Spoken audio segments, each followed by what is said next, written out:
Music time مانگتا ہے. اب جو سکھا رہا ہے وہ اپنا ایک ٹائم ہے، اس کا نچوڑ آپ کو دے رہا ہے، اس کا تجربہ آپ تک آ رہا ہے اور آپ پہ محنت کر رہا ہے، آپ کو اپنے بچوں کی طرح سکھا رہا ہے، تو ٹیچر کا کیا حق ہے کہ اسے کتنی فیس دی جائے؟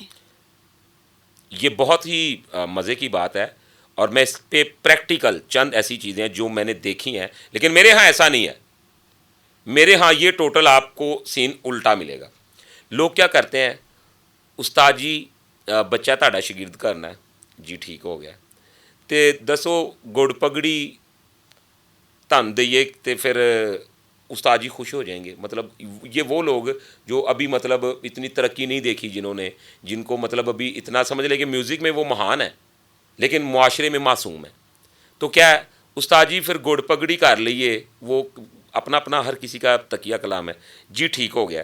وہ کیا کریں گے، استاد کو ایک سوٹ دے دیں گے، کوئی ڈبہ مٹھائی کا دے دیں گے، تو ایسی 3-4 چیزیں ان کے آگے رکھ کے اس کے بعد وہ پتہ توقع کیا کریں گے کہ پوری زندگی کی یہ بیماری استاد کے لیے ہے. اب بتائیں نا مجھے کہ کیا یہ طریقہ ٹھیک ہے؟ اب میں آپ کو ایک دن نظر پیش کر دیتا ہوں، 2 4 5 10 20 30 ہزار دے دیتا ہوں، 50 دے دیتا ہوں، یعنی مہینے کی جو ہے کوئی وہ کچھ بھی فیس نہیں. کچھ بھی نہیں ہے. اگر کسی ٹائم شاگرد کی غیرت جاگ جائے تو وہ 500 1000 2000 استاد کو کوئی بڑا سعو ہو تو وہ کہے گا جی استاد جی یہ آپ کی نظر ہے، وہ بھی جب اس کا دل ہو. اس کے علاوہ استاد کو کیا سمجھتے ہیں کہ ہم نے استاد کو گڑ پگڑی یہ وہ کر کے تو ہم نے استاد کو اپنا پابند کر لیا ہوا ہے. اب ایسا نہیں ہونا چاہیے. آپ کا ایک پراپر نام استاد کے پاس لکھا ہو، آپ کس دن آئے تھے وہ اس پہ تاریخ مینشن ہو، اور استاد کا کام ہے کہ آپ کو پوری گج وج کے بتائے بیٹا یہ تمہاری فیس ہوگی، اگر تم دے سکتے ہو تو ٹھیک ہے. میں اپنی قربانی دے سکتا ہوں، اپنے بچوں کی اپنے خاندان کی نہیں دے سکتا. بھئی وہی جو ٹائم میرا تم ویسٹ کر رہے ہو میں اسے کسی اور جگہ پہ انویسٹ کر کے تو ایک اچھی ارننگ کر کے اپنے بچوں کو، اپنے آپ کو، اپنے خاندان کو سپورٹ کر سکتا ہوں. اب آپ یقین مانیں کہ اتنے معصوم لوگ ہیں، اتنے بڑے مہان لوگ ہیں، تو لوگ ان کے ساتھ پتہ ہے کیا زیادتی کرتے ہیں، استاد جی انشاءاللہ تانوں خوش کر دیں گے، تو وہ کہتے ہیں جی ٹھیک ہے، ان سے سیکھ رہے ہیں پراپر، بلکہ ان کے بزرگ پیروی کرتے ہیں ان کی. جی استاد ہراں کول جاؤ، جا کے سبق لو، دل کیتا ہے تو نہ استاد ہراں دی کوئی خدمت کر دینی، وغیرہ کچھ بھی نہیں. لیکن میرے یہاں ایسا نہیں ہوتا. میرے جتنے بھی اسٹوڈنٹ ہیں میں ان کو بتاتا ہوں بیٹا منتھلی فیس ہوگی آپ کی، اور خدارہ میں جتنے بھی یہ میوزک سکھانے والے لوگ ہیں میں ان کو میسیج دیتا ہوں آپ کا کام بہت قیمتی ہے، آپ کی بہت ویلیو ہے، تو آپ اس کو پہچانیں، فکس فیس رکھیں اپنے اسٹوڈنٹ کی. اور موجودہ دور کے مطابق میرا خیال ہے کہ جو بندہ کہتا ہے نا میں بہت غریب ہوں، 20,000 فیس تو ضرور رکھیں. اگر وہ نہیں آپ کو دیتا تو میرے خیال میں آپ زیادتی کر رہے ہیں، آپ ظلم کر رہے ہیں. اور سیکھنے والے کو بھی اس بات کا خیال ہونا چاہیے، جب وہ جاتا ہے فلم دیکھنے جاتا ہے سینما میں، جب وہ کوئی عیاشی کرنے جاتا ہے تو اس کام کے لیے اس کے پاس پیسے ہوتے ہیں.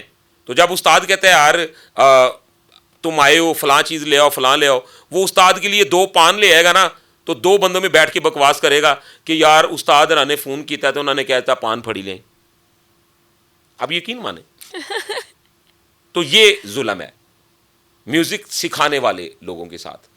جو بندہ آپ کو فیس نہیں دے سکتا آپ یہ بات جان لیں کہ وہ آپ کو دکھ کے سوا کچھ نہیں دے سکتا. کچھ نہیں دے گا. اچھا ہم آگے چلتے ہیں، اور یہ اب تو یاد بھی نہیں ہے کب سے باتیں سنتے آ رہے ہیں کہ فلاں جو تھا وہ اتنا، اب تو آج کے جو سنگرز ہیں ان کے حوالے سے تو یہ بات نہیں کی جا سکتی کیونکہ کیمرہ آ چکا ہے، اب سب کچھ ہمارے سامنے ہے، ہم نے کوئی یہ سنا بھی نہیں کہ کوئی اس طرح کرے گا. لیکن پہلے کہا جاتا تھا کہ گانا گا کر بارش جو تھی وہ برسا دیتے تھے، اور کوئی چیز ہے اسے توڑ دیتے تھے. تو کیا یہ بات سچ ہے؟ اس میں کوئی تھوڑی ہلکی بہت سچائی ہے یا صرف یہ باتیں تھیں؟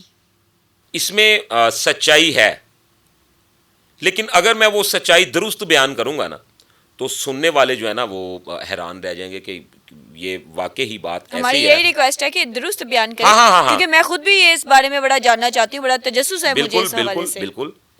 اچھا مجھے ایک بات کا جواب دیں، آپ کو کیا لگتا ہے آپ کی جو بھی ایج ہے، ویسے کہتے ہیں لڑکیوں سے ایج نہیں پوچھنی چاہیے، تو میں اس بارے میں بات نہیں کر رہا ہوں. چلو میں اپنی بات کرتا ہوں. میں نے آج تک اتنے سریلے ماحول میں اتنے اچھے لوگوں کے پاس بیٹھ کے گانا سنا جن کو دنیا سلام کرتی ہے. میں نے تو نہیں کبھی دیکھا کہ وہ گانا گا رہے تھے تو آگ لگی. اس کا مطلب وہ اتنی دیر سے گانا گا رہے ہیں تو کبھی بھی ان سے اچھا گانا گایا ہی نہیں گیا. بھی ایک سوال اٹھتا ہے نا. ایسا ہی ہے. پوری دنیا میں میوزک گایا جاتا ہے. چلیں آپ چھوڑ دیں, بندہ تو بے سرا ہو سکتا ہے, یہ ہارمونیم کے سر پیچھے سے کمپنی نے بالکل مکمل کیے ہوتے ہیں, اس کو اچھا ٹیون کر کے پتہ نہیں کیا کیا کر کے, اب اس کو ہم بجاتے ہیں, انہی سروں کا چناؤ کرتے ہیں جو استادوں نے بتائے ہوئے ہیں. آگ نہیں لگتی, کچھ بھی نہیں ہوتا. یہاں سے پتہ ہے بات کیا, سچی بات میں بتاؤں, وہ لوگ عبادت گزار تھے. بہت بڑی بات ہے. اب ایک بندہ ریاضت کر رہا ہے, سارے گاما پادا نیسا سا نیدا پا مانگا ریسا, ایک بندہ صبح اٹھ کے وضو کر کے تو کسی درخت کے نیچے بیٹھ کے تو قرآن مجید کی تلاوت کر رہا ہے, وہ آواز لگائے گا تو بارش پڑ سکتی ہے. وہ بندہ گائے گا تو آگ لگ سکتی ہے. کیونکہ وہ اللہ کے بہت ہاں قریب ہاں ہے. ہاں, کیونکہ وہ اس نے سر کے ساتھ اس خدا کی طرف جانے کی کوشش کی, وہ اس سائڈ پہ گیا. اب ایک بندہ ہے وہ جب تک پوری بوتل نہیں پی لیتا شراب کی تب تک وہ اسے لوگ کہتے ہیں جی وہ تو گا ہی نہیں سکتا تھا جب تک وہ اتنی زیادہ شراب نہیں پی لیتا تھا. اس کے گانے کے ساتھ آگ لگ سکتی ہے؟ بالکل بھی نہیں. یا اس کے گانے کے ساتھ کچھ ٹوٹ سکتا ہے؟ غلط فہمی سب سے بڑی بیماری ہے.